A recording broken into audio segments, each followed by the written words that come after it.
जय Hind my dear friends, आपका स्वागत है डेजी इंग्लिश हब के चैनल के अंदर। आपका चैनल है और आज हम लोग फिर से शुरुआत कर रहे हैं ग्लिम्सेस ऑफ इंडिया का सेकंड टॉपिक, राइट। तो सेकंड टॉपिक क्या है इसका? बेकर्स। और बेकर्स ये जो बेसिकली थोड़ा सा ये इंसिडेंट है, ये कब का बता रही है? गोवा की एक स्टोरी टाइप सी है, नॉट स्टोरी बट ये गोवा के बारे में है। और गोवा के उस समय के बारे में है जब वहाँ पर पुर्तगालियों ने हमला किया था। जो पुर्तगाली आए थे उन्होंने हमला किया था और हमला करने के बाद वो लोग क्या थे, वहाँ पे बस गए। और बसने के बाद यही की मतलब गोवा की जो लेडीज़ थी उनसे शादियाँ की और फिर उसके बाद यहीं सेटलमेंट कर लिया। अब क्या हुआ कि जो बेकर्स थे, बेकर्स को उस समय पर बेकर्स को बेकर्स ना कह के उस समय उन्हें कहते थे पादेर, ठीक है। क्योंकि गोवा की ब्रेड्स जो है बड़ी मशहूर है, ठीक है। गोवा की जो ब्रेड है वो बहुत ज़्यादा मशहूर है, ठीक है। तो अब बेकर्स जो हुआ करते थे, बेकर्स को उस समय पादेर कहा करते थे। तो ये घर घर जा करके मतलब ब्रेड्स वगैरह डिस्ट्रीब्यूट किया करते थे, मतलब दिया करते थे, जिसको लेनी होती थी उनको दिया करते थे।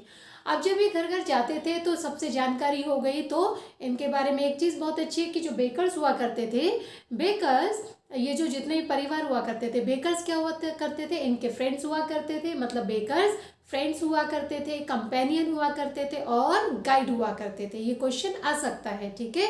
तो बेकर्स वर फ्रेंड्स, फ्रेंड्स हुआ करते थे। उसके अलावा वो गाइड हुआ करते थे और वो उनके कंपेनियन हुआ करते थे, ठीक। अभी क्या करते थे, सुबह ही अपना सामान लेके निकलते थे गलियों में से और शाम को जब बेचते थे तो ये वापसी करते थे। तो एक दिन में 2 चक्कर इनके करते थे। चक्कर इन द सेंस कि एक बार आना एक बार जाना इनका हुआ करता था, ठीक है। अब क्या होता था कि ये क्या क्या करते थे, जब ये आते थे तो आपने देखा होगा ना, जैसे आजकल वो कूड़े वाले आते हैं तो उनकी वो गाना चलता है या विसल बजाते हैं, तो ठीक इसी तरह से इनकी जो एंट्री हुआ करती थी बेकर्स की, वो कैसी एंट्री हुआ करती थी? वो म्यूजिकल एंट्री हुआ करती थी। म्यूजिकल कैसे?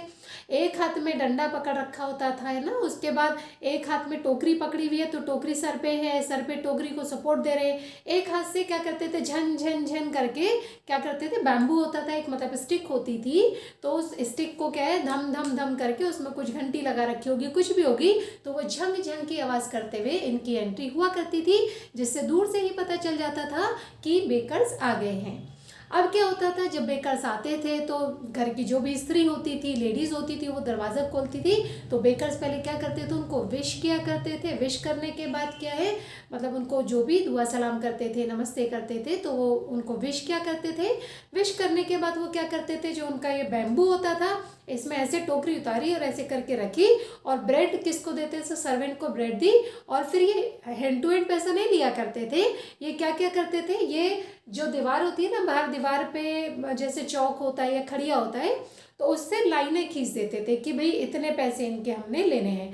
तो इनकी बिलिंग का बड़ा अच्छा सिस्टम था। मतलब ऐसा नहीं कि वो जीएसटी लगा के दे रहे हैं, तो जीएसटी तो पता भी नहीं होगा उस समय, तो ये लाइन खींच देते, ना जीएसटी ना कोई टैक्स, सिंपल सा अपना कि अगर 4 रुपये हुए तो 4 लाइन्स खींच दी और महीने के अंत में ये इनसे पैसा लिया करते थे। अब यहाँ पर एक बात और अच्छी हुआ करती थी कि ये अपने साथ एक तो ब्रेड के लोव्स लाते थे, यानी कि ब्रेड पीसेस लाते थे, लेकिन साथ में क्या लाते थे, एक एक गोल जो होती है ना, गोल जैसे आज डोनट टाइप सा जो होता है, तो गोल ब्रेड भी लाते थे ये, ठीक है।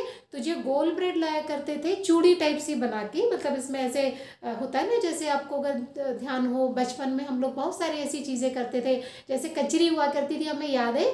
तो कचरी ला करके हम लोग क्या करते थे, ऐसे उंगलियों में लगा लेते थे और ऐसे करके बोलते थे देखो कितने बड़े नेल्स है, राइट। तो इसी तरह से जब इनका टाइम था तो वो हाथों में मतलब बैंगल्स टाइप की भी लेके आते थे। तो बच्चे क्या करते थे, जैसे वो आते थे तो बच्चे फटक फटक फटक उनके पीछे भागते थे। किसके लिए? ऐसा नहीं कि भैया अंकल को बड़ा रिस्पेक्ट करते हैं इसलिए, बल्कि किस लिए कि वो उनको ब्रेड बैंगल देंगे, ठीक है। तो बड़े लोगों के लिए वो ब्रेड के पीसेस लाते थे, छोटे बच्चों के लिए वो बैंगल ब्रेड लाते थे, ठीक है। अब ये जो पादेर हुआ करते थे, ये क्या है, ये हमने बता दिया एंट्री इनकी कैसी होती थी और ये 2 बार चक्कर लगाते थे।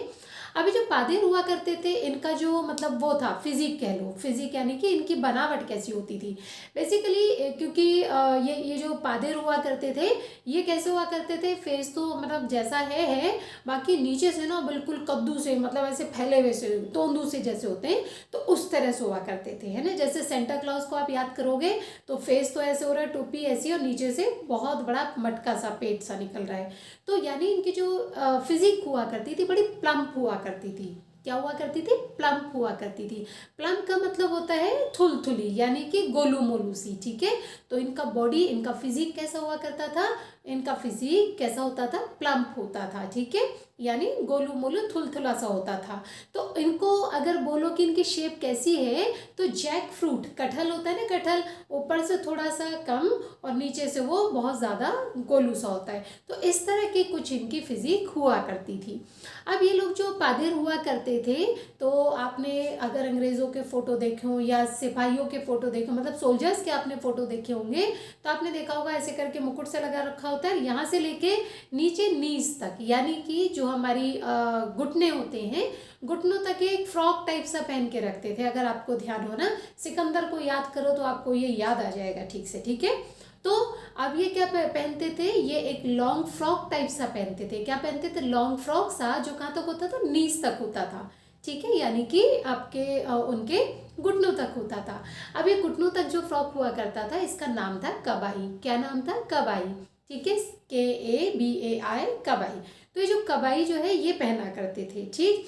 अब उसके बाद क्या हुआ कि ये कबाई पहना करते थे। तो अब बाद में धीरे धीरे क्या हुआ कि वो फ्रॉक टाइप सा ना पहन के इन्होंने क्या शुरू कर दिया, इन्होंने शॉर्ट्स पहनने शुरू कर दिए, है ना।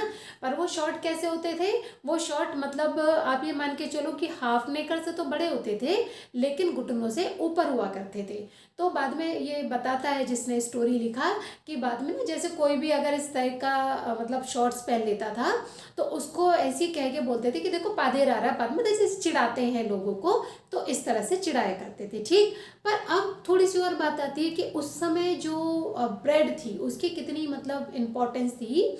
उसकी इतनी इम्पोर्टेंस थी कि मान लो अगर आपके घर में शादी हो रही है, तो आपने जैसे होता है ना, आज की तारीख में क्या होता है कि भैया दहेज में ये वाली गाड़ी चाहिए, है ना, या फिर इतने का भाई चांदी के सिक्के चाहिए, या ऐसा चाहिए वैसा चाहिए, है ना। अब तो ये डिमांड्स होती हैं। उस समय आप देखिए ब्रेड की इंपॉर्टेंस देखिए कि उस समय शादी के अंदर एक मीठी ब्रेड हुआ करती थी, तो उसको कहते थे बोल।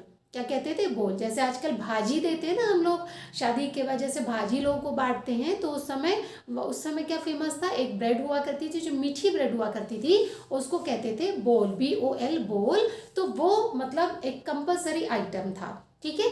और एक चीज़ और मैंडेटरी थी कि भैया आपके घर में अगर सगाई हो रही है, तो जो घर की लेडी है, अगर बेटी की सगाई है, तो आपको सैंडविच तो बनाने ही पड़ेंगे, ठीक है, सैंडविच आपको बनाने ही पड़ेंगे, क्योंकि वो ब्रेड से बनते हैं। तो मतलब ब्रेड की इतनी इंपॉर्टेंस हुआ करती थी, राइट। उसके बाद क्या है कि और भी चीज़ें बनती थी, जैसे क्रिसमस है, तो क्रिसमस पर क्या है, जैसे केक्स बनते हैं या बोलेनास बनता था, मतलब ब्रेड के बहुत सारे आइटम बनते थे क्रिसमस पे, और भी जो फेस्टिवल्स होते थे, क्योंकि उस समय जो एक राज था वो मतलब भारतीयों के ऊपर किसका था, पुर्तगालियों का था, ठीक है। तो बाहर का ट्रेडिशन ऑब्वियसली जो वो सेटल हो गए थे, तो वो अपना ट्रेडिशन यहाँ पर लेकर आ गए, ठीक है। तो ये ब्रेड इनकी मतलब बहुत प्रॉफिटेबल बिजनेस हुआ करता था उस समय। आज भी कहा जाता है, मतलब जब ये कहानी लिखी जा रही थी तब की बात चल रही है, आज भी कहा जाता है कि आज भी मतलब जो वहाँ पर ब्रेड्स हैं वो काफ़ी मतलब चल रही हैं। अभी भी वो जो पुरानी भट्टियाँ, फर्नेसेस हैं, वो आज भी हैं। हो सकता है कि भैया वो फादर जिंदा ना हो, लेकिन बच्चों ने उस काम को आगे बढ़ा लिया है और वो अब इस काम को कर रहे हैं, ठीक है। तो ये आपकी पूरी बेकर की स्टोरीज है, और इसको अगर हम थोड़ा सा अब नोट्स के माध्यम से करते हैं, तो नोट्स इसके आप देख लीजिएगा, आप स्क्रीनशॉट लेते रहिएगा ताकि आपके आंसर्स भी होते रहे, ठीक है। जैसे the elders in Goa are nostalgic about the old Portuguese days. जो एल्डर यानी कि जो बड़े बूढ़े हुआ करते थे, वो बड़ी बीती पुरानी, नॉस्टैल्जिक का मतलब होता है जो बीती यादें होती है ना, उनको बार बार रिमाइंड करना, बार बार बातें करना। तो जो पुराने लोग होते थे यानी बड़े लोग थे, वो गोवा के यानी जो पुराने पुर्तगालियों वाले दिन थे, उनको याद क्या करते थे और उनकी बातें क्या करते थे, and their famous loaves of bread, और उनकी जो फेमस ब्रेड हुआ करती थी उसकी बातें आज भी करते हैं।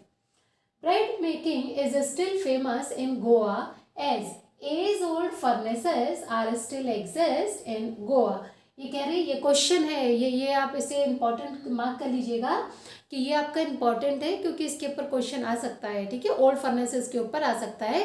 या how can you say that still means bread making is famous in Goa, ठीक है, कि अभी तक गोवा में ब्रेड मेकिंग अभी भी मतलब फेमस है, आप इसे कैसे बताओगे? तो आप बताएंगे कि bread making is still famous, यानी ब्रेड मेकिंग यानी ब्रेड बनानी आज भी गोवा के अंदर फेमस है, क्योंकि एज एज ओल्ड फर्नेसेस यानी जो बहुत पुरानी वाली फर्नेसेस हैं, भट्टियां हैं, are still exist in Goa, वो आज भी गोवा में देखने को मिलती हैं। Maybe that father is not alive, हो सकता है कि भैया वो पिता जिंदा ना हो, है ना, but the son still carries on the family profession, यानी लेकिन जो बच्चे हैं वो आज भी पारिवारिक जो उनका प्रोफेशन था यानी काम था उसको आगे बढ़ा रहे हैं, ठीक है। उसके बाद अब आती है बेकर्स की बात, हम बता चुके हैं पर फिर भी नोट्स के माध्यम से बता रहे हैं। These bakers in Goa are called पादेर, यानी कि जो बेकर्स हुआ करते थे गोवा में इनको हम कहते थे पादेर, ठीक है। The bakers use to be friend, companion and guide, जो बेकर्स हुआ करते थे वो उन परिवारों के दोस्त हुआ करते थे, कंपेनियन साथी हुआ करते थे और उनके गाइड भी हुआ करते थे वो, ठीक। He used to come at least twice a day, तो ये क्वेश्चन आ सकता है कि कितने टाइम वो आया जाया करते थे, तो 2 बार उनके चक्कर लगते थे, एक बार जब वो निकलते थे, दूसरी बार जब वो वापस आते थे, ठीक है।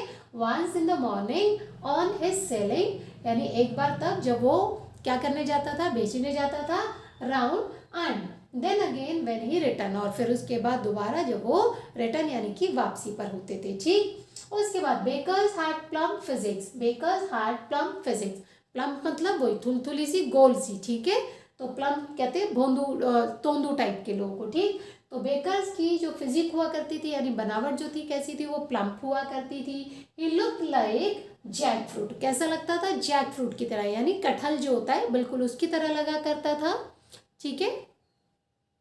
A person with a jackfruit like appearance is compare to a baker, यानी कोई भी व्यक्ति जिसकी शेप बाई चांस ऐसी हो गई कटहल की तरह, तो उसको क्या बोलते थे, देखो ये बेकर आ गया, ठीक है, यानी ये पादेर आ गया, ठीक। उसके बाद he makes a musical entry with Jhang Jhang, वो कैसी म्यूजिकल एंट्री बनाता था, झंग झंग करके।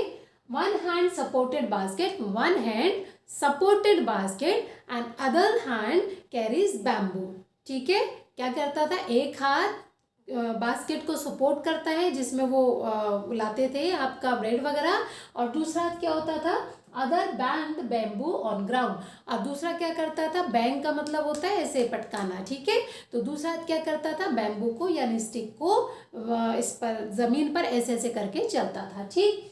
उसके बाद he would greet the lady of house, वो क्या करता था, वो जो घर की स्त्री होती थी उसको विश करता था, ग्रीट करता था। उसके बाद देन प्लेस हिज बास्केट, क्या करता था फिर, प्लेस हिज बास्केट, उस बास्केट को अपनी वर्टिकल बम्बू में, जो उसका स्टिक होता था, बैम्बू होता था, उसमें क्या कर देता था, ऐसे रख देता था, एंड क्या करता था, and delivered bread to the servant, और सर्वेंट को ब्रेड देता था, मतलब जिसको ब्रेड देनी होती थी वो ब्रेड देता था, ठीक है। Children ran to greet him, children ran to greet him, जो बच्चे हुआ करते तो वो उसको ग्रीट करने के लिए यानी उसका स्वागत करने के लिए भागते, तो स्वागत ऐसे नहीं कि फूल मालाएं वगैरह लेकर के, मतलब उसको जाके नमस्ते करना, ये करना जो भी, तो बच्चे उसके पीछे भागते थे टू गेट ब्रेड बैंगल्स, किस लिए भागते थे, टू गेट ब्रेड बैंगल्स, यानी कि ब्रेड बैंगल्स लेने के लिए।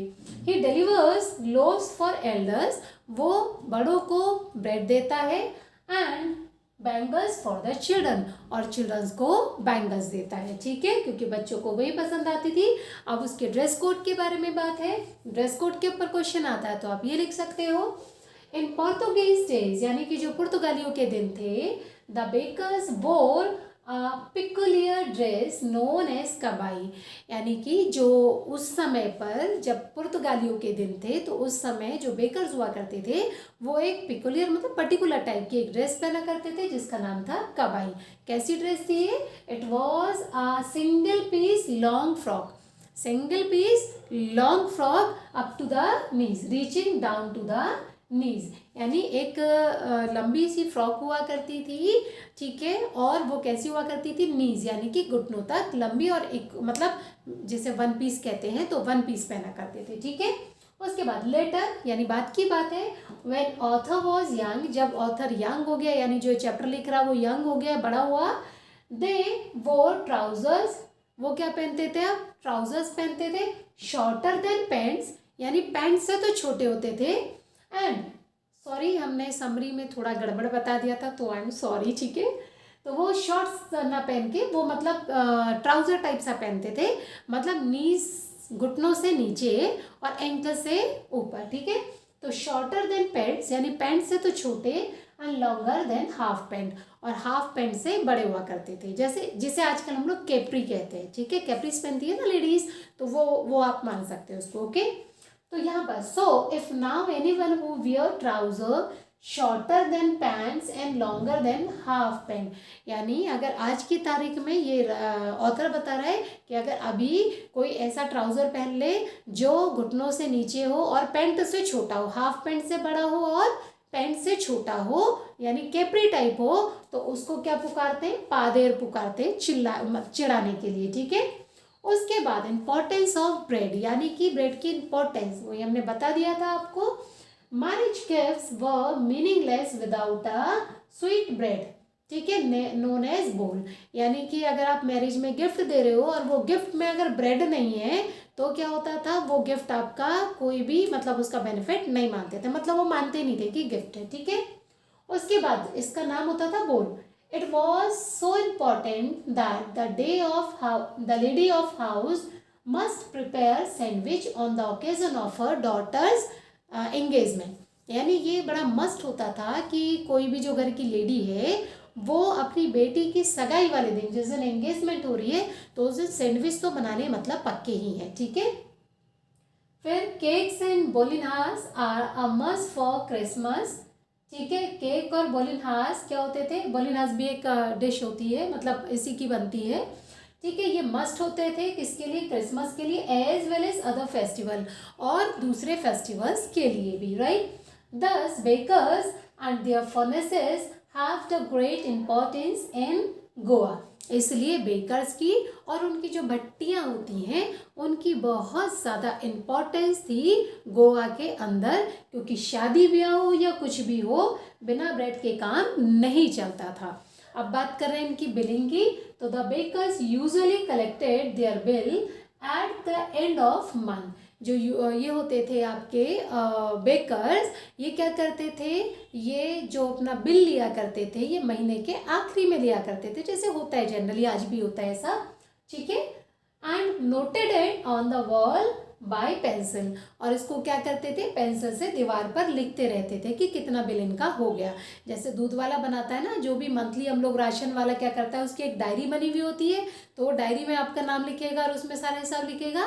बट वो लोग क्या करते थे, क्योंकि वो डायरी नहीं रखते थे, तो वॉल तो सबकी अपनी होती थी, एक की वॉल पर दूसरे का तो हिसाब लिखा नहीं जा सकता, तो वो उस पर दीवार पर हिसाब लिखा करते थे, right. Baking was a profitable business या प्रोफेशन इन ओल्ड एज, यानी जो ब्रेड मेकिंग था, ठीक है, ये बेकिंग का जो काम था वो उस समय पर, पुराने दिनों की बात चल रही है, जब ये पुर्तगालियों का टाइम हुआ करता था, उस समय ये जो बिजनेस हुआ करता था, it was a profitable business. Question आ सकता है कि was bread making a profitable business, ठीक है, तो आप इसको बता सकते हैं कि yes, in old age this business was profitable, ठीक है।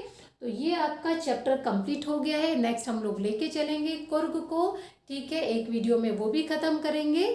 सो I wish you all the best. आपको इसकी तैयारी की आपको हार्दिक शुभकामनाएं। आप मतलब मैं गॉड ब्लेस यू, तैयारी अच्छे से कीजिए, बोर्ड के एग्ज़ाम अच्छे से दीजिए। So wish you all the best. Thank you, God bless you.